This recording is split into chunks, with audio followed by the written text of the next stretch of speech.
good to be back.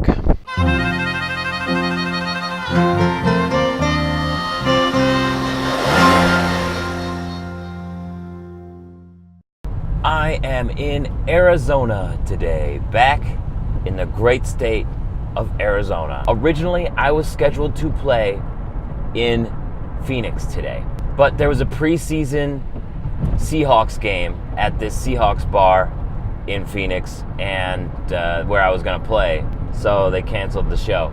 It's kind of funny because in Seattle, the Seahawks is the only thing that anybody ever cares about. It's called the Legion of Boom, is what it's called. It sounds a little silly. You drive almost 1,500 miles and I'm still affected by the Legion of Boom. Oh, that's how boom it gets. No, but instead, I am going to Jerome, Arizona today, and I'm going to meet up with the Arizona wine monk.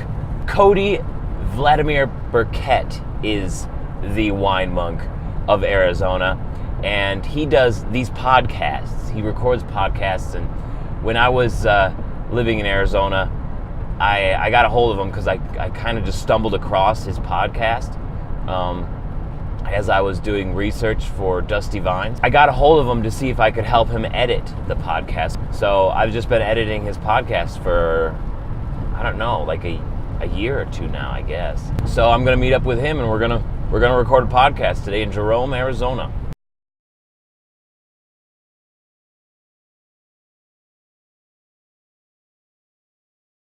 There is, starting up now, this whole culture of Arizona wine. It's very different from California wine culture. It's very different from French wine culture and Italian wine culture. It's its own unique thing. Yes. That's why I love it so much. Especially, I don't know about now, but because I've been gone for about a year and a half. But when I got here, it was like you could meet the winemakers. They were there. You could just talk to them about it. You know, I couldn't do that in the Finger Lakes. I can't do that in California. Even Washington, sometimes it's tough to be there when the winemaker is there. But the winemaker is there a lot of the times. Or if not, you know, he's accessible. Like, oh, here's his card. Ask him whatever questions you want. Yeah, and you could talk to them.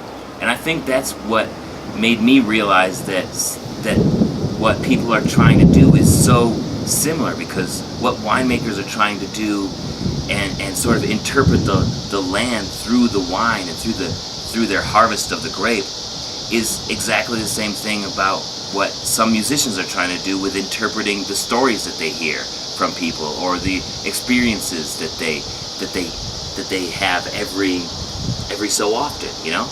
That's why I made such a connection here. I mean, I liked wine in the Finger Lakes growing up in that area, but I didn't make a connection to wine until I was here. And I think that Arizona will always have that for me. That's one of the reasons why I like the state so much.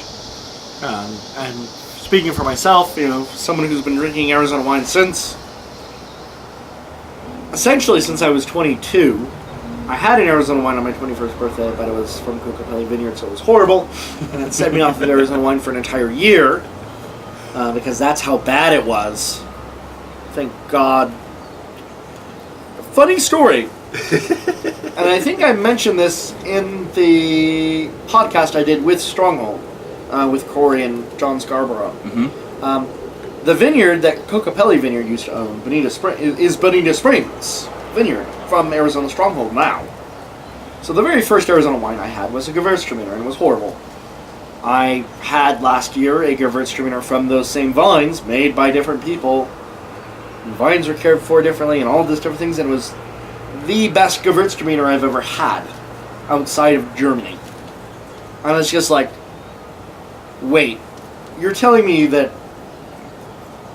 these two wines, the worst Arizona wine I've had and one of the best Gewürztraminers I've ever had, came from the same vineyard, granted almost 10 years apart, but just different styles. And it goes to show you also that, you know, when the care for a vineyard and I'm totally lost my point, but that's okay. We're just going to ramble on until we pick it back up again, because this is what we do here at the Arizona Wine Monk. I mean, it's just wine. It's not marijuana. Yeah, I think.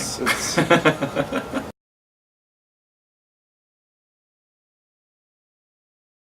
Great day yesterday in Jerome. The podcast with the Arizona Wine Monk was a lot of fun. I miss Arizona. It was nice to go back and hang out with some people that I know and some new people too.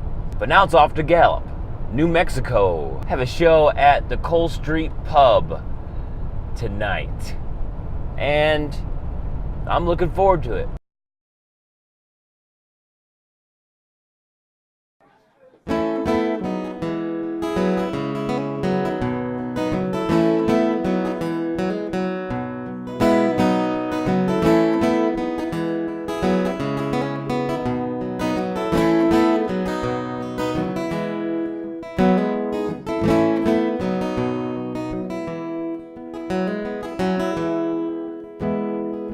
Land is in the body of the West, and you can tell around harvest time.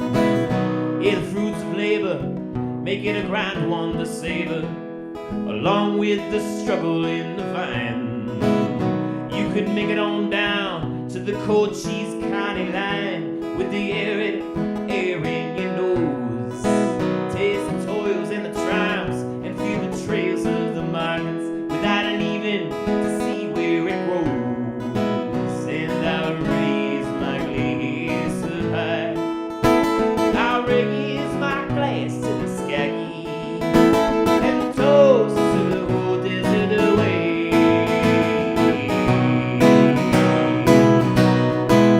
Yes, the west is still wide when you look on it for miles, but there's a new kind of gold rush this time. Bringing the riches straight to your lips. It's the wine from these dusty vines. It's the wine from these dusty vines.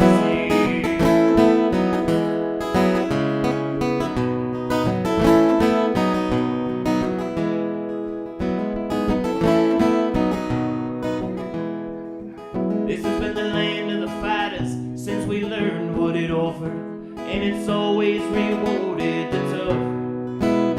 And these vines would make those old gunfighters proud, surviving no matter how rough. For in this old desert you gotta take what you can get, and get while the getting's good on the land.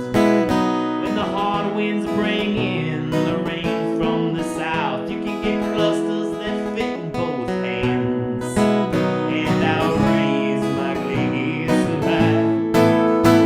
I'll raise my glass to the sky and toast to the whole desert away.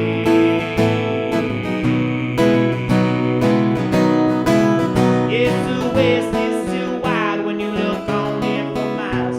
There's a new kind of gold rush this time, bringing the riches straight to your lips. It's the wine from these dusty vines.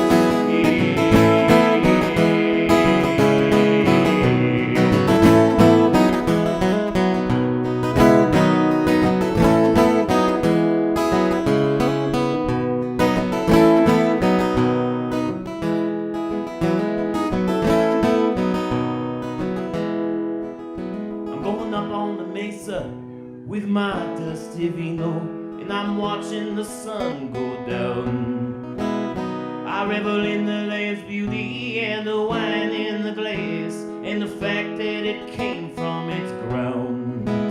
And I'll raise my glass up high. Come on and raise your glass to the sky, yeah, and toast to the whole desert away.